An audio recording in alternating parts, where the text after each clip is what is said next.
Good morning and welcome to I'll Knit If I Want To. I'm Andrea Mowry of Drea Renee Knits, and this is a little weekly podcast where I look around for my hand lotion because that's what I do the second I start recording. Here. This is a little weekly podcast where I try my best to answer some of your knitting questions. And let's just jump in. Today I'm wearing Illuminate. This is the Rhinebeck sweater from 2021, I believe. It is knit up in Magpie Fibers Feather, their mohair, and Spin Cycle Yarns Nocturne. And this is one of my favorite sweaters in regards to fit. I mean, obviously I like the style of it too, but I just love how this one fits. I feel like the yoke fits real nice. Don't mind my little fold line here. It's been folded for a while. But anyways, as always, I will link that below in the show notes, and let's get into some questions. So question number one, I'm a beginner knitter and I've made a few of your patterns already. I absolutely love the designs, the process, and most importantly, how clear your instructions are. Thank you so much. I don't know why I'm so fiddly today. Just now I'm like, I need my lips a little dry. These are the things I should do before I hit record, but I just jumped right in. I was just like, okay, everything's set up, let's go. All right, I'm about to start your DRK everyday sweater as my first sweater. Ooh, congratulations, that's exciting. I'm just waiting for my yarn to arrive. So in the meantime, I'm reading through the pattern, highlighting and making notes. I love this pre-prep work. And I was wondering if you could clarify what swatch in the round means. I understand I should use the same needles I plan to use for the main fabric, but if I'm knitting in the round, does that mean I should use the magic loop method and divide my stitches onto 2 needles for the swatch? So I thought this was such a great question. I love thinking about some of the techniques and the parts of the process that a lot of times, if we've been knitting for 20 years, we might kind of take for granted that we just know how to do it now.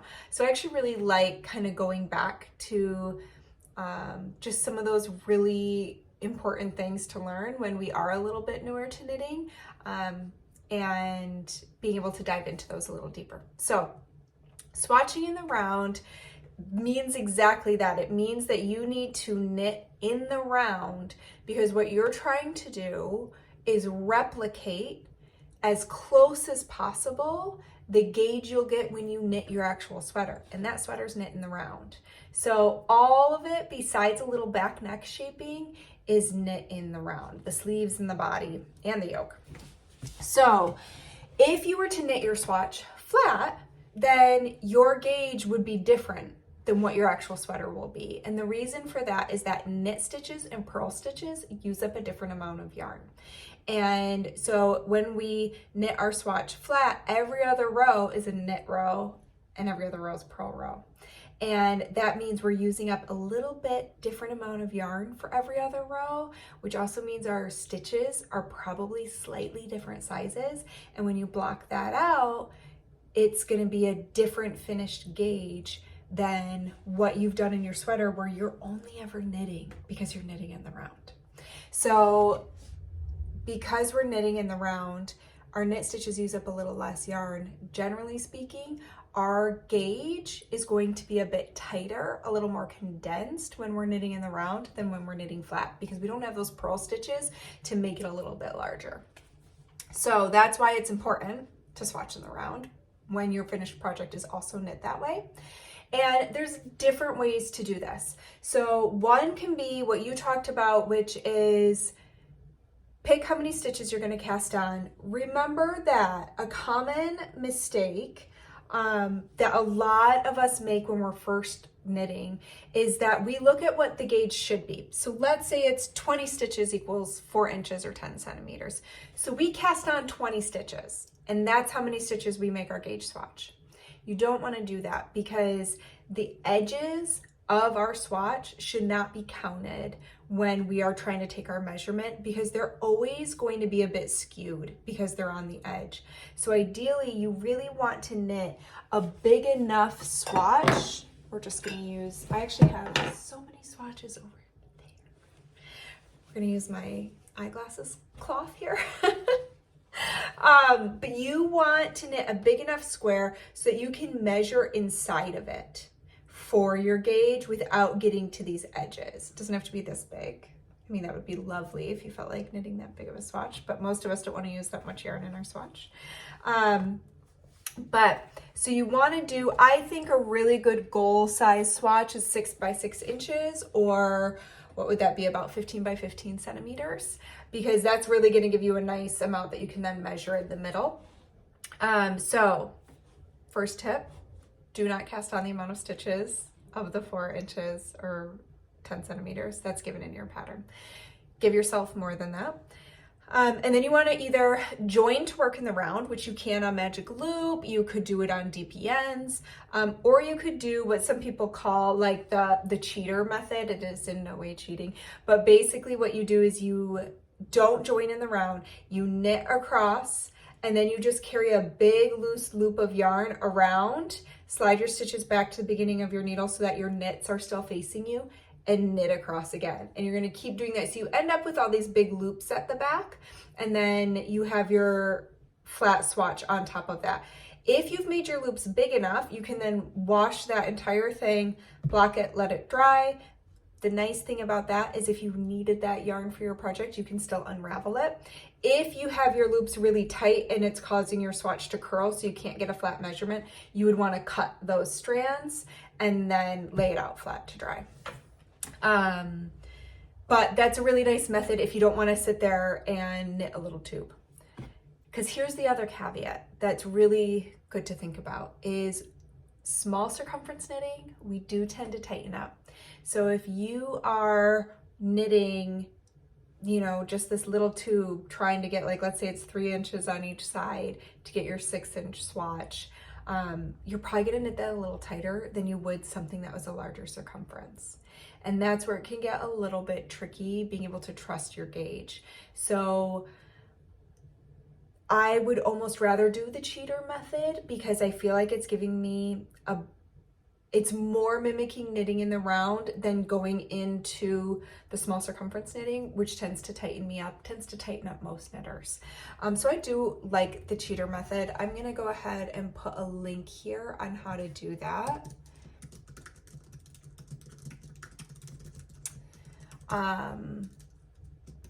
Just in case you're somebody who wants to revisit that or look at a video, but it's a nice way to do it. Also make sure that you do wet block your swatch and let it dry fully before you measure, because if you try to measure from your unblocked swatch, it's going to change, sometimes drastically, depending on what kind of yarn you're using and the gauge at which it's being knit. So I don't know if I've ever knit a swatch that stayed the same gauge unblocked as blocked. It's always going to change a little bit.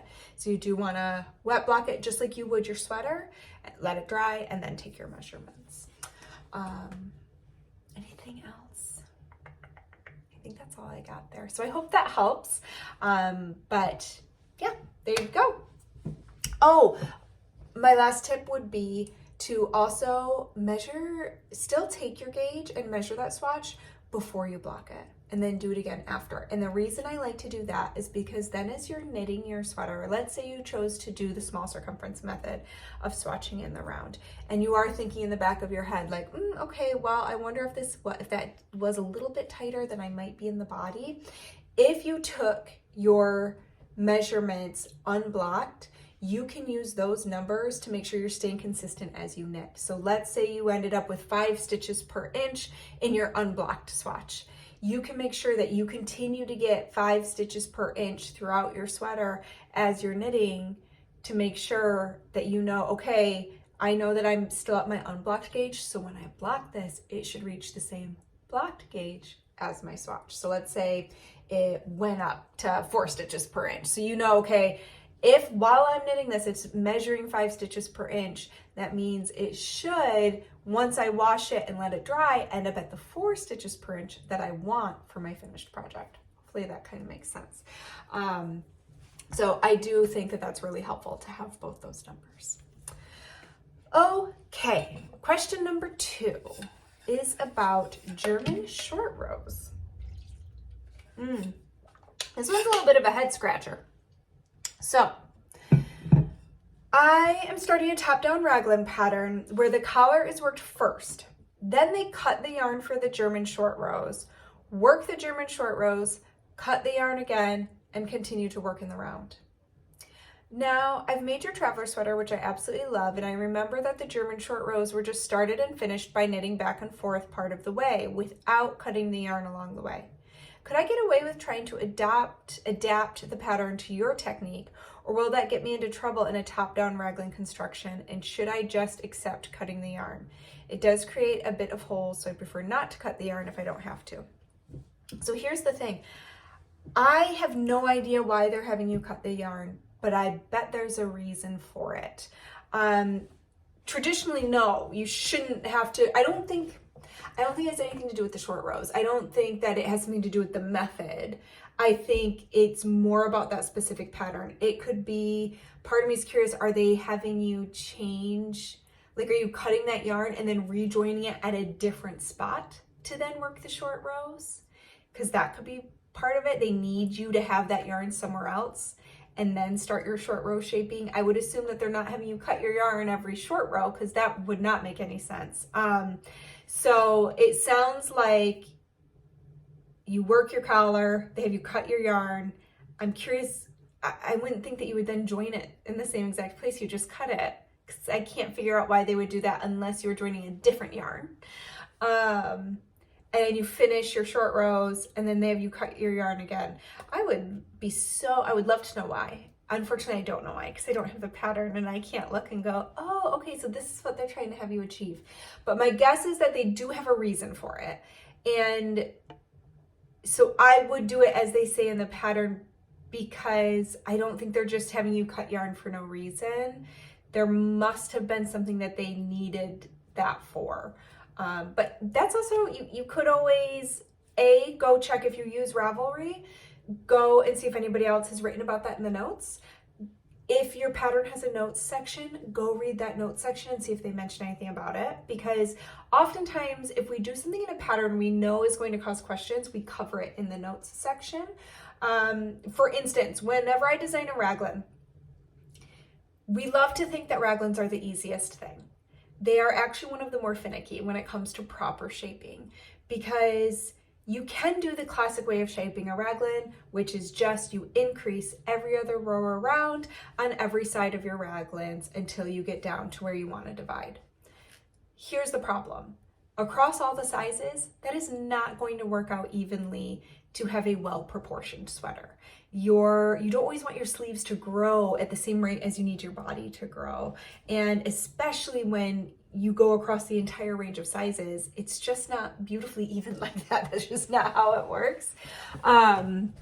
So for me, there's always going to be a different rate of increasing. And a lot of times that means I will actually increase a little faster in one section of the yoke than in another section. And I always get questions of like, oh, but I'm knitting this size, but now it has more stitches than the next size up.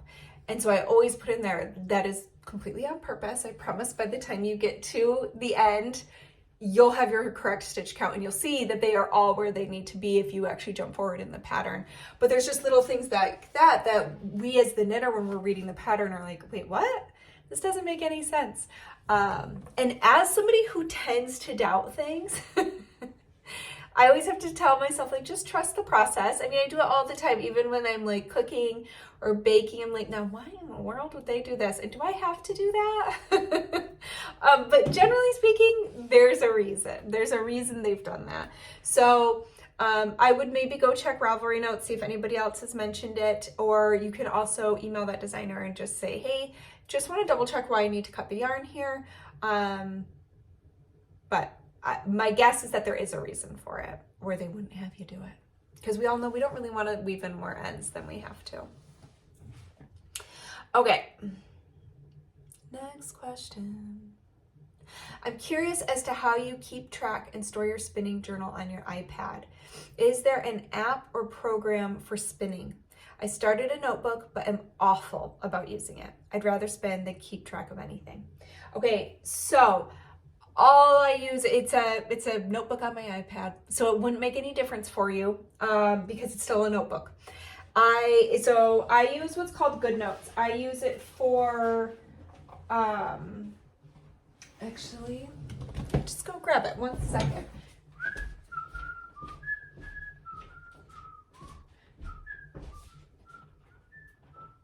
Should have brought it over if I thought about it. Oopsie. Running into that last box that I just still have not unpacked because it's all the things that I don't know where to put them. So I'm just not putting them anywhere. Okay, so I'll show you my spinning journal. Now I'm a little annoyed. I'm gonna give fair warning here. All of a sudden, my app, so I use GoodNotes, and all of a sudden it must have done an update, or I had to replace my iPad, so maybe that was the issue, but my font that I used disappeared, and I'm a little annoyed about it. But here we go. Let me show you an example. I like to show one where I actually have okay. So I made myself a template. So I always put the title of what I'm spinning, and then I have date I started, date I finished, fiber source, fiber content, colorway, color notes, weight of it pre-spun, spinning plan, fiber prep, which wheel I used, the whirl size if that's applicable, drafting style, how many plies, my wraps per inch of the singles and the plied yarn, the finished weight of the yarn, my finished yardage, notes and outcome, and then I'll put what I used it for. So I just continue to duplicate this page without the writing on it. And that's my template. And that way I can just fill it in. So that does help, because if you don't really want to spend a lot of time writing down your notes, having to start from scratch every time is going to deter you even more. So when it's just filling out a quick form, it actually makes it kind of a fun part of the process. Now, I snap pics all along the way of when I'm spinning because I think it's beautiful and I like to. So what I do then is I have an album on my phone called Spinning, and whenever I take photos, I just immediately push them to that album. And then when I'm done, I will go through and add those photos. I will add those photos to my spinning journal. So you can see here I did, this one I called well, you just saw it. What did I call it? 3-ply 3 ways. So I took one braid, I spun one, I divided it into 3. One portion I turned into a bat, one portion I turned into Rolex, and the other I just spun, I think from the fold actually. And then each of those were applied, and then I applied it together. Now, if I had made it into something, I haven't knit that yet. If I had already knit it, I would have also added those, because I like to, I'm trying to see if I can find one where you can see, I'll also put my project. So I do love that, because I like to see, here we go. I like to see something like come to fruition, especially with my hand spun. I also find it makes me really excited to then knit with my hand spun. So here you can see the braid, the yarn, and then I made it into this cowl. So I love having this. I completely understand what it feels like to not want to take notes and to just do the fun part, which is the spinning. And that's fine. There's no rule that you have to take notes, but I can almost guarantee you your future self will be so grateful to your past self if you do take that few minutes to do it. Even if it's just create yourself a template and just jot down the basic information, fiber content, where it was from, your finished yarn, and its stats. So by stats at the end, I don't do grist, I don't do twist angle, I don't do the things that I personally just haven't found useful for me. I don't use those numbers. I've never found myself going back to them. But I absolutely do want to know what weight yarn I ended up with and how much yardage I have. And so those things and notes. So there are going to be times where you're going to be like, wow, I really love how this turned out. I wonder what my reps per inch of my singles was, because I want to replicate that yarn, but I need to make sure that my singles are the same thickness so that I can end up with the finished yarn being the right thickness.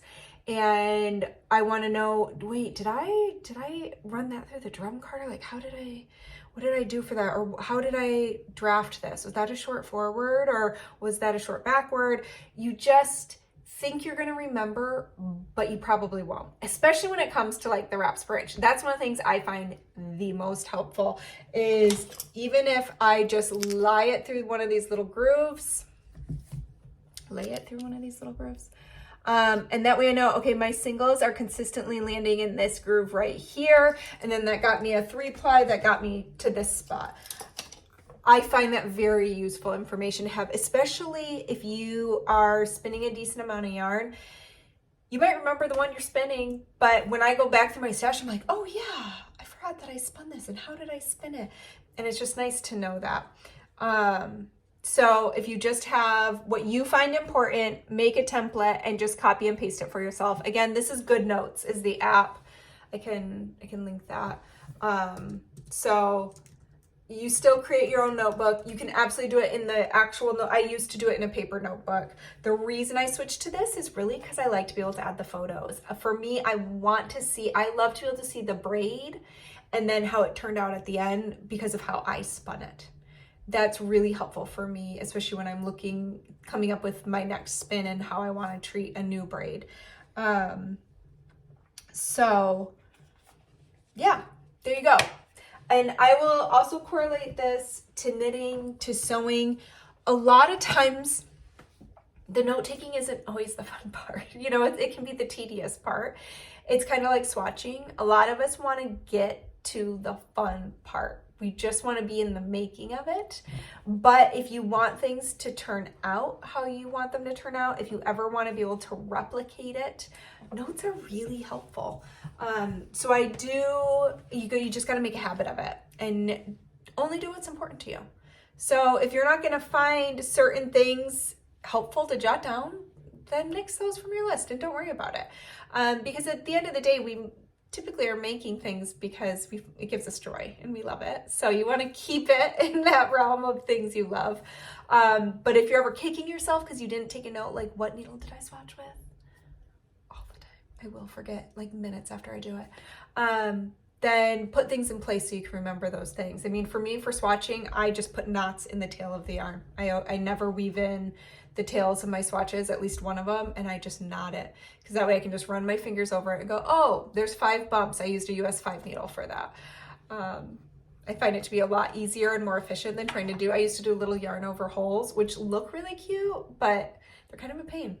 So anyways, I hope that's helpful. Okay. Make sure I'm not skipping over questions here. Question number 4. This person snuck in like 800 questions. So this one it'll be fun to answer a couple of the extras. So I'm really digging the tessellated pullover and thinking about attempting it. I've even got my eye on yarn colors. Is it too much for a beginner? I hope the answer is no. So here's question number 1. And here's how I'm going to answer it for you. I do not like to put difficulty levels on patterns, and this is why. It's all relative. What you might find difficult, Sally might find really easy. What Bob finds really easy, Kevin might be like, no way, man, that's so hard. So I put the skills you need to know. The skills that I find aren't just your basic knit and purl, cast on, bind off. I put techniques to indulge in on all of my pattern pages, and that will include if I do a fancy cast on or bind off. A lot of times that is optional. You don't always have to use the same cast on or bind off I used. But any techniques that you need to know, whether it be slipping stitches or yarn overs or brioche or stranded color work or using multiple colors, short rows, all those things. I list those techniques so that you can decide, I either have all these skills and I feel confident and yep, this sounds great, totally within my wheelhouse. Or B, I have most of those skills. A couple I don't, but boy, am I excited to learn, so I'm going to do it anyway. Or C, this is way I feel like a fish out of water. I'm not quite ready for this. So that you can determine yourself if you think that pattern is okay for you. The trickiest part about the tessellated patterns, of which there are like 5, there's a cardigan, a pullover, a vest, socks, and a cowl. The cowl would be the easiest place to start, by the way, if you wanted to see if you were up for the challenge of one of the sweaters, because there's like no shaping in it. It's just a tube, so you can get really used to that stitch pattern. So it's the rad plaid cowl, if you want to check that out first. But for the pullover, the trickiest bits are going to be managing your 3 colors of yarn and probably like the neck shaping, I would say. But it's just binding off stitches and decreasing. But that's where you have to like stay in pattern and things like that. So yeah, there you go. I would check that to see if you feel comfortable. Just look at that list and say, does this feel like a good level for me? All right. I am not a busty lady, and I'm worried that the structure of it is going to make me look like I'm wearing a pyramid.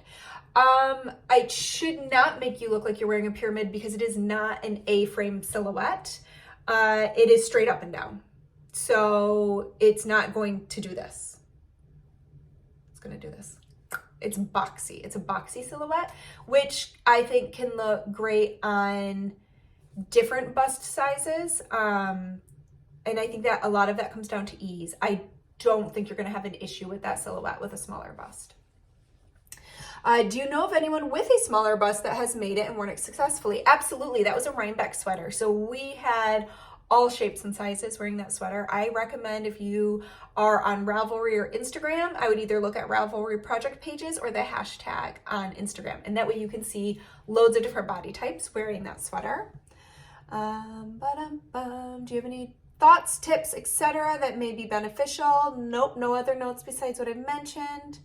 And I think in the video, in one of your recent videos, you talked about the ribbing of certain sweaters losing their bounce back. And I remember thinking that the yarn used for the tessellated pullover was going to be made with that type of yarn. No, I do not think so. So this is super similar yarn.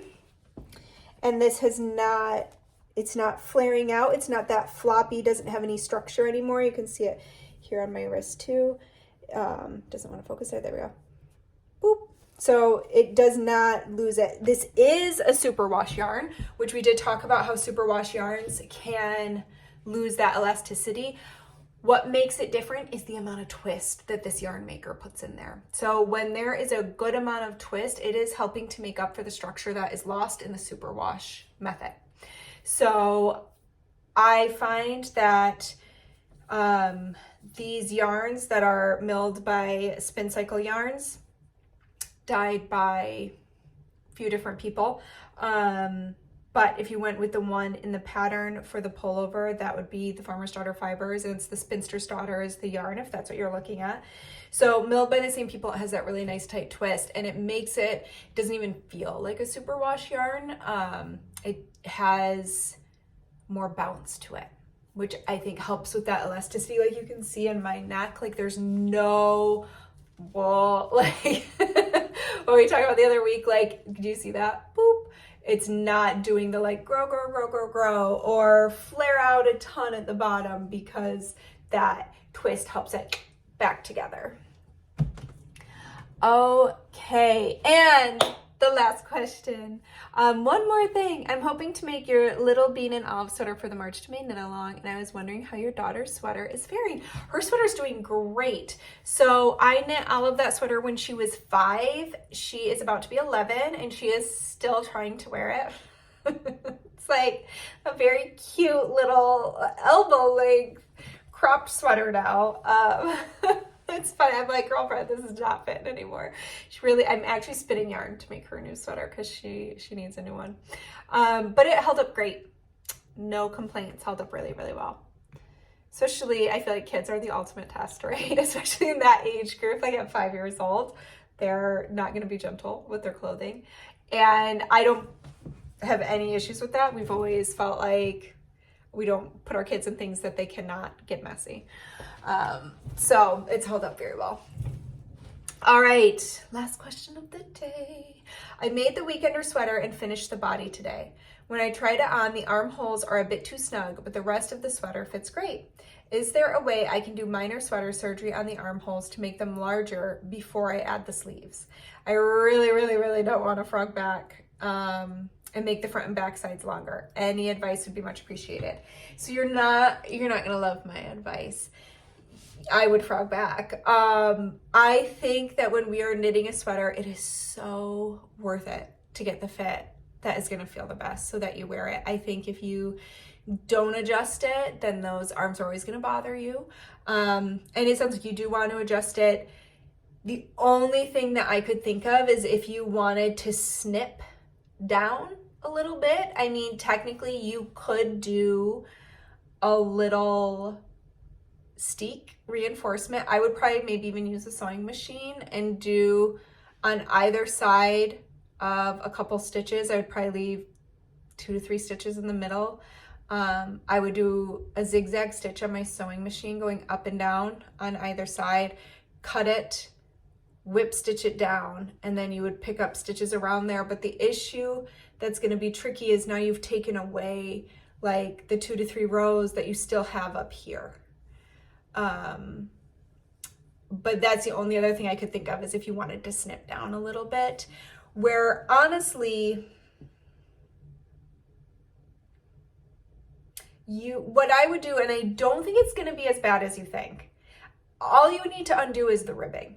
So undo your bind offs, undo your ribbing, and just add probably 1/2 to 1 inch on the front and back knit rows, and then redo the ribbing and bind off. I really don't think it would be that bad, and it will make you so much happier to have the fit you want. And I think it will look a lot more seamless than if you try to do some surgery under here. So that is what I would do. If it was me, I would make myself my favorite toasty beverage and put on a good book, and I would just unravel. Again, all you're undoing is this ribbing. It's what, 1.5 inches of ribbing? 1 inch? 2 inches? I can't remember. It's been a long time since I did that sweater. Because you just said it's just the weekender. It's not the crew, so you're not dealing with neck shaping. So I would just do that couple inches of ribbing, knit an extra 1/2 to 1 inch both sides, because remember, that's gonna, if you do a 1/2 inch on both sides, that's a whole extra inch in that circumference for your sleeve. If you want an extra 2 inches, do 1 inch on each side. And it can be above the short row shaping you've done. That's gonna be fine. So you don't have to undo all the short rows if you don't want to. You could add it below the short rows if you want to, but you don't have to. But that's what I would do, and I think you'll be happier for it. Okie dokie, artichoke. I think that's all we've got today. I don't have any show and tell. I would love to show you. I'm in the midst of a new spin. As I said, I'm gonna knit all of a sweater out of some hand spun. I'm real excited, but I can't show you because I'm using an advent, using the Nest Fiber Valentine's Advent. And just in case anyone who did order that hasn't opened it, I opened all of it at once and organized it, and I'm doing that parallel drafting again that I've talked about in the last few episodes. So I'm really excited about that. I also have 3 patterns that I actually need to start writing up today. So I can't wait to show you those, but they're still in the can't show you yet stage. But so I've been busy over here. I have new sweaters coming soon. We actually need to do a photo shoot, but it's gonna be too sunny today. We had a big snowstorm yesterday, so snow day today. And we're gonna get more snow this weekend. I'll tell you what, Michigan is bringing it this winter. Okay, I'm just chatting, so I'm gonna let you go. Thanks so much for hanging out with me. If you want to ask a question, just drop down the show notes below in the description box. And at the very bottom, you're gonna see a link, and you can tap that and pop your question in. If you enjoyed this, please feel free to like and subscribe. And I hope to see you back next week. Bye.